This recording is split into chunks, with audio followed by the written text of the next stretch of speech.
From the Toronto Star, I'm Adrian Cheung, and this matters.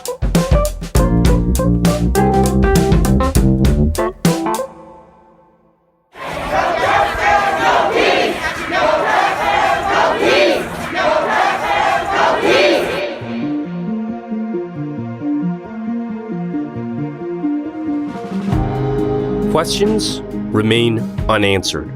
What led to 29-year-old Regis Korchinski-Paquet's death before falling 24 floors from her High Park apartment? And what role does Toronto police play in the events of her death? Thousands of protesters marched peacefully this weekend through Toronto's streets. Not another black life! Not another black life! Demanding answers for how Korchinski-Paquet, an Afro-Indigenous woman, died while in the presence of police officers. Toronto Police Chief Mark Saunders says the call to the apartment was about an assault. The call was for assaults and knives were involved. Knives were stated by at least 2 of the 3 people that called. Korchinski-Paquet's family alleges police play a central role in her death. I asked the police yesterday if they could take my daughter to Camp H, and my daughter ended up dead. So I don't understand. Ontario's police watchdog has now started an investigation. This is all happening as mass protests sweep across the United States.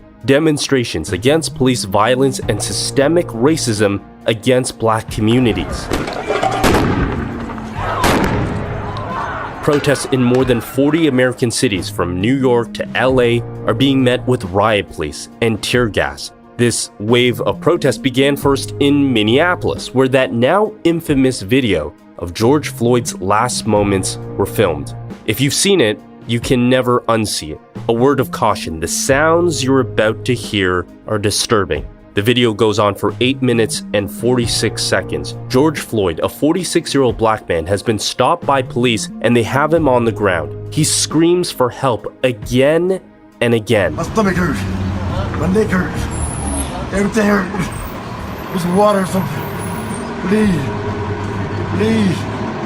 I can't breathe, officer. While a Minneapolis police officer, now charged with third-degree murder, knelt down on his neck until he stopped breathing. The anger over George Floyd's case and so many others who died in police interactions, from Eric Garner to Brianna Taylor to Tamir Rice, is intertwined with the protests here in Canada over Regis Korchinski-Paquet's death. They are based on the same questions about how interactions between police officers and people of color disproportionately end in violence and death.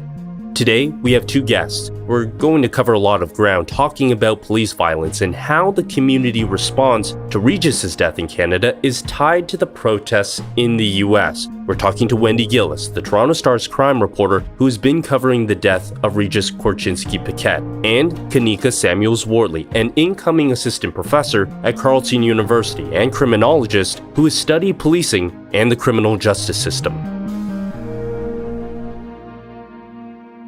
Kanika, Wendy, thank you for making the time to go in depth with us on this today. Thank you so much for having us. Thank you. So Wendy, I'll start with you on the details of what happened to Regis Korchinski-Paquet, because the specifics of what led up to her death is exactly what's being contested here. What are the facts of the case that both sides, and by that I mean both police and family, that they actually agree on?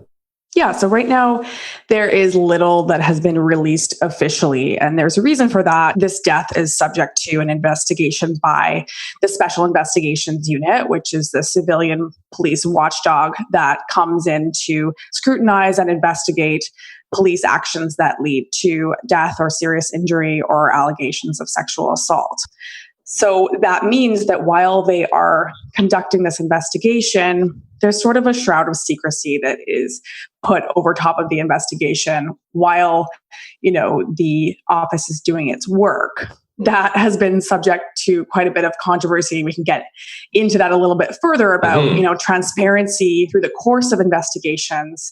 But suffice it to say, for now, the SIU has said that police were called to this apartment building and that police officers were present when Regis fell to her death. We don't know the nature of what happened inside her apartment unit. The information that we've been able to get out from the family is that they called because there was a family dispute underway and that Regis was in need of mental health help from the police. Apparently, her mother had said that she wanted Regis to be taken to CAMH for mental health support. So that's sort of what we know so far about what led up to the incident. And then according to the family, it was Regis who was inside the unit with police officers immediately before she fell to her death. And according to them, police did not allow any family member to go into the unit right before she died. So picking up from that, where does that start to diverge of what police say happened and what Regis's family says happened and their allegations?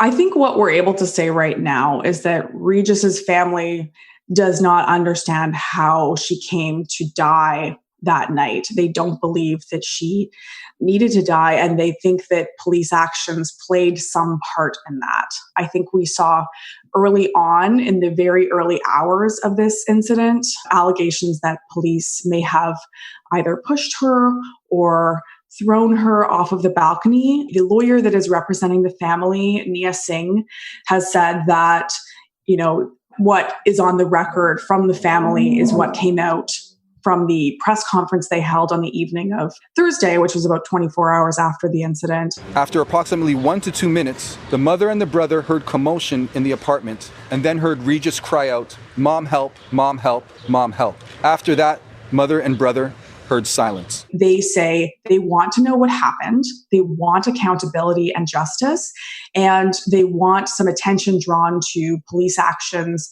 when it involves someone in mental health crisis. Kanika, this is your area of expertise. You've studied the relationships between Black communities and police in Canada. Even that difference of how Regis's family believes the situation played out compared to what police say happened. What do you think that says about how interactions between police and people of color often take on a very different tone and a very different outcome than white communities? Certainly. So I think what the issue is here is, especially when there is an investigative body that is meant to look into police misconduct, there always seems to be a strong reluctance by police to admit to any wrongdoing. And as a result, it's members of the Black community who often feel that police have the upper hand in this investigation. Kind of as Wendy has mentioned, there's very little insight into what is going on into the process.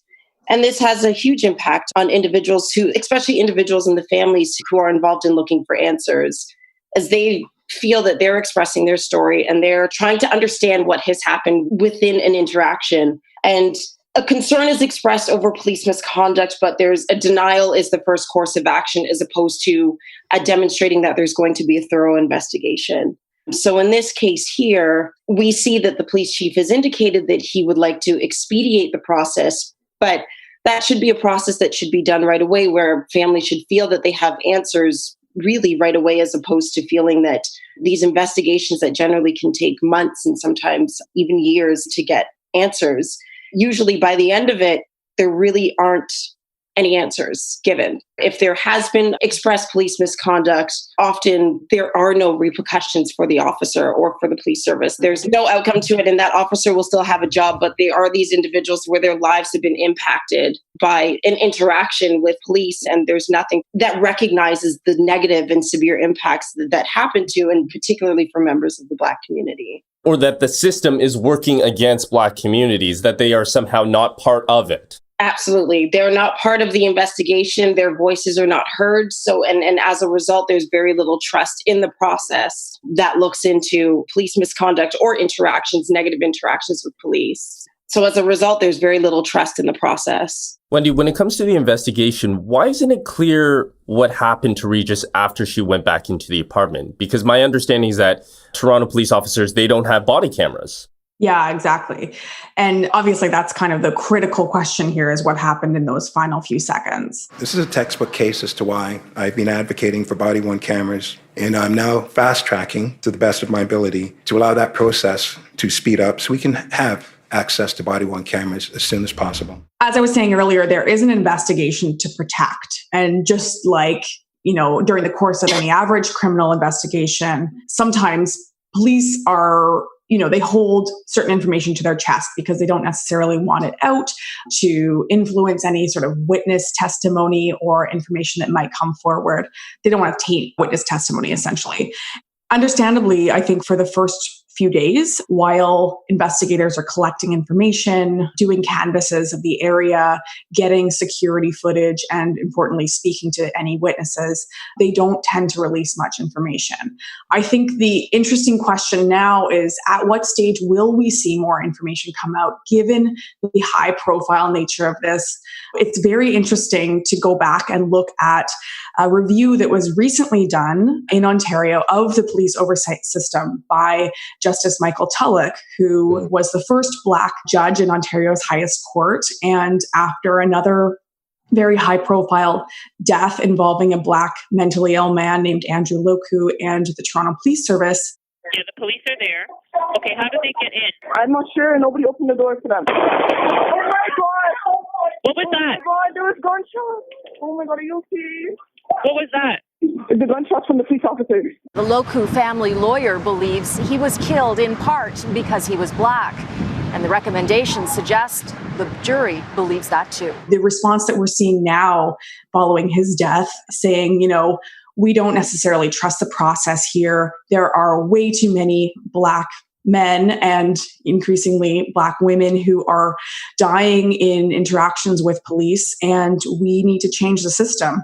So Justice Tulloch reviewed how the SIU works, how oversight bodies, including the Office of the Independent Police Review Director, work, and importantly did a lot of community consultation to find out what communities think about these bodies and why they don't necessarily trust them. So as a result of that, there was a review and recommendations that were made that included requiring the Special Investigations Unit to be far more transparent about their work.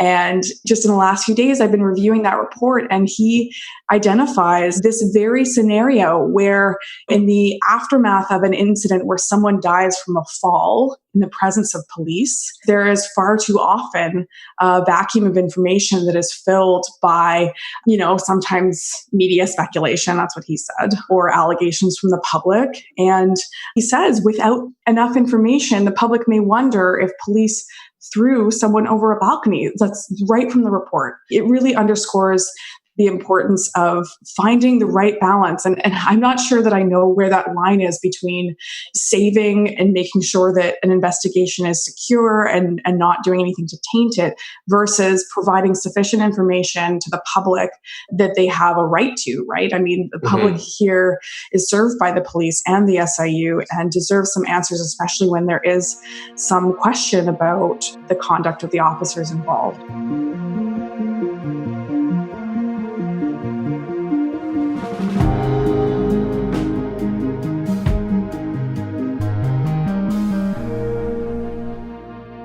What's the literature around body cameras being a good first step when it comes to police accountability in these cases? Body cameras have been discussed at length over years in Toronto, in Ontario, across Canada. I think lots of people will see this as a good step, but it's just been discussed for years. It's definitely not kind of a panacea. There's a lot that is complicated about it, including the cost. The cost involved is, the last time we got an update from the Toronto Police Service, they were estimating that it would be millions of dollars to even secure this technology, let alone to pay for the storage, various types of other administrative costs. And I think at a time when there's a lot of legitimate discussion around how much we're spending on policing. Calls to defund the police, yeah. Exactly. There may not be community and broad public support for a massive expenditure. On the other end, had there been body cameras that were on at the time, there would be another perspective on what actually happened inside that apartment unit. And again, you don't necessarily know that footage would pick up exactly what happened. It was interesting to see with the George Floyd case, we obviously had citizen shot video of what happened, which has been the galvanizing force here in lots of ways to actually see what happened. But officer body cam footage didn't capture it nearly in the same way. So here again, we still needed citizen shot video to actually capture what happened. Absolutely. And I would definitely agree with Wendy there. And there are also concerns with body cameras that police have access to turn it off whenever they need to.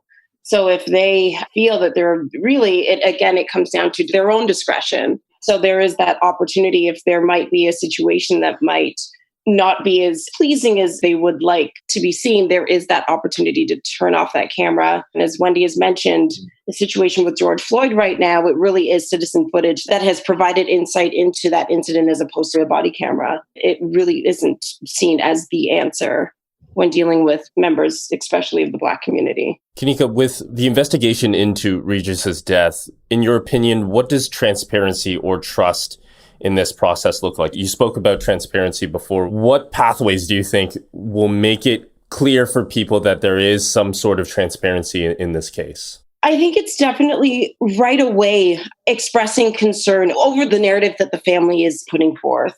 I think what early on in the investigation, what you saw was police were going to call this a suicide. And it was the family that came out right away and on social media that indicated that police are going to tell this narrative, but please don't believe it because this is what has happened. And I think that's what the problem is that there is, from the side of the police, there's just this quick denial of any misconduct.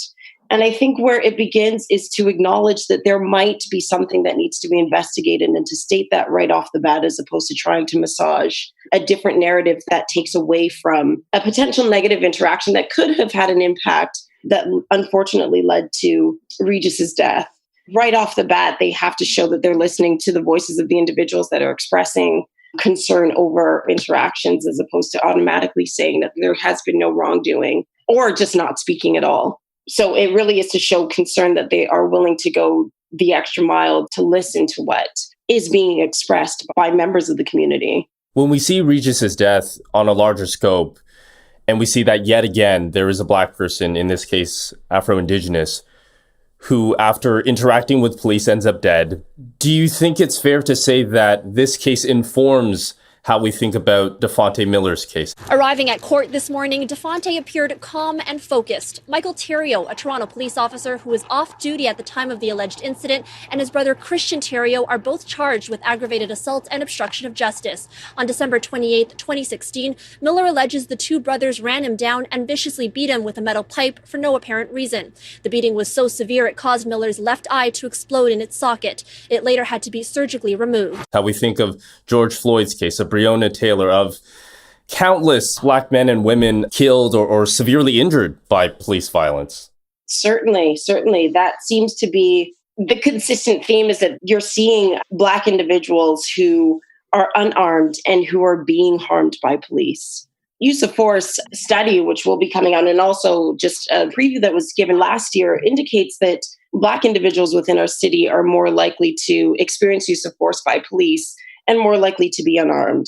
I'm not saying that there are definitely cases where it's warranted that police should use force, but generally when you're seeing this force being on members of the Black community, they are unarmed, and that's what the major concern is. So when we're continuously seeing stories of Black individuals being killed by police and doesn't seem to be warranted, that definitely is showing great concern. And this is something that we really all should be concerned about. I would add too that, and Kanika was very right to mention, the pretty groundbreaking research that was done by the Ontario Human Rights Commission last year, looking at how Black people are disproportionately overrepresented in cases where Toronto police used force. I think what's interesting about that is that in Canada, we don't capture sufficient data. We don't have enough race-based data to really get a handle on what the problem looks like. And I think that can enable what many people are rightly calling out, which is this narrative that in Canada, we don't have the same issues. It's not nearly as bad as the United States. And to a certain extent, ignorance can allow that to continue to happen. And so it was necessary for the commission to use their power to compel data from bodies such as the Toronto Police Service and its board and the Special Investigations Unit to even get enough information. I know a few years ago, I tried to do my own kind of investigation into how looking at the race picture when it comes to police use of force, and had to do sort of like a library deep dive into cases and looking at pictures from the media and seeing if I could contact family members to get any kind of identifying information about someone who was killed or injured. And that's not good enough. We need to have far more information about who is impacted when it comes to police use of force. And Kanika, you've been part of gathering that data too. You've published studies on this. Yes, certainly. So I definitely would like to add to that. Gaining race-based data is difficult from the Canadian context. So a previous study that I have recently published looked at police interactions, police charging decisions. And really the only reason I gained access to this was I was previously a civilian with a police service. I feel that if I didn't have that opportunity, there wouldn't have been that opportunity to actually gain access to this data.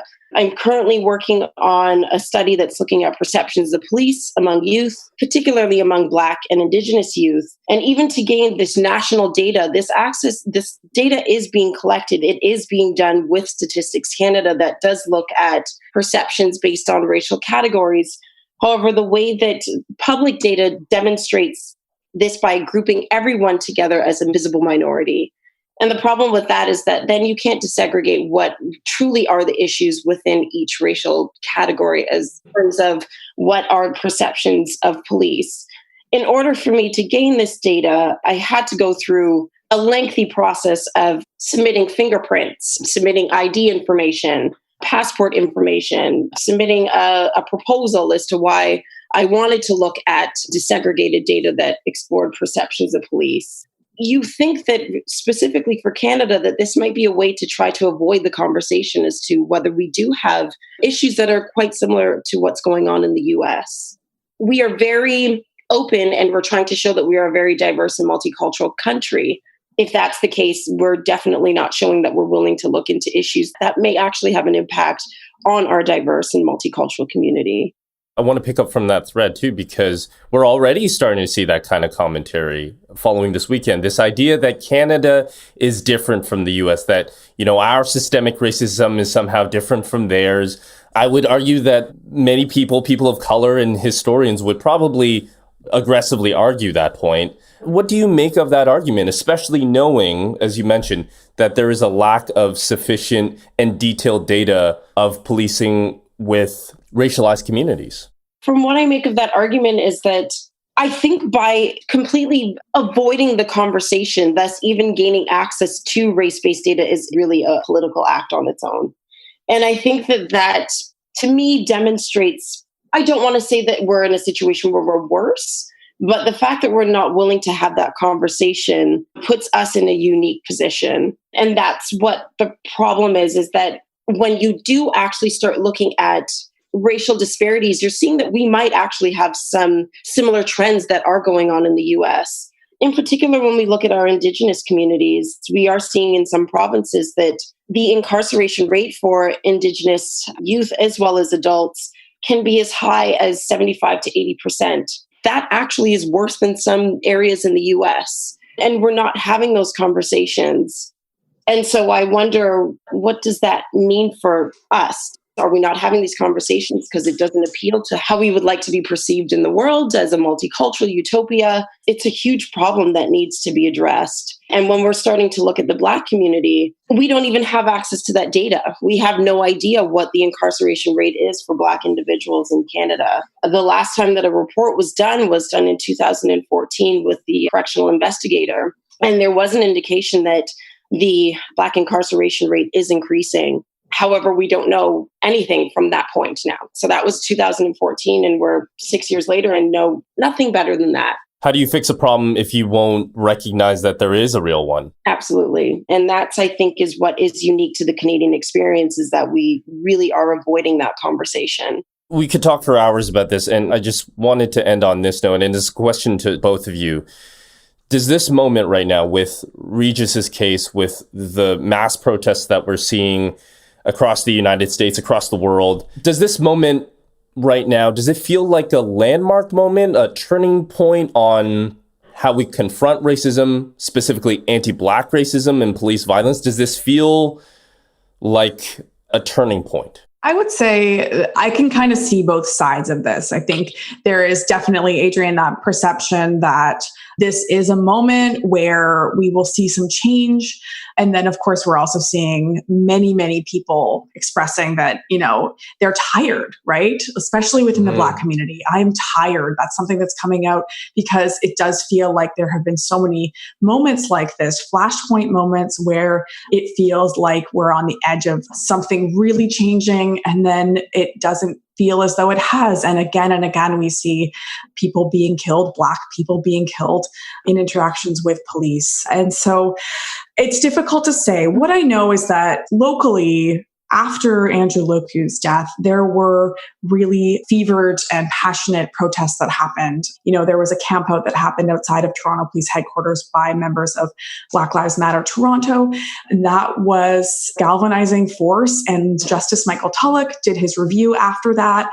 And while certainly there are still many problems with, police interactions and police oversight, some changes did come from that. We do now see the Special Investigations Unit put out more information, usually sort of at the end of investigations. We now see a far more detailed report to understand in cases where charges were not laid, how investigators came to their conclusion about that. We see images, we see far more information about what witnesses said. And so that was something that changed as a result of moments like what we're seeing now.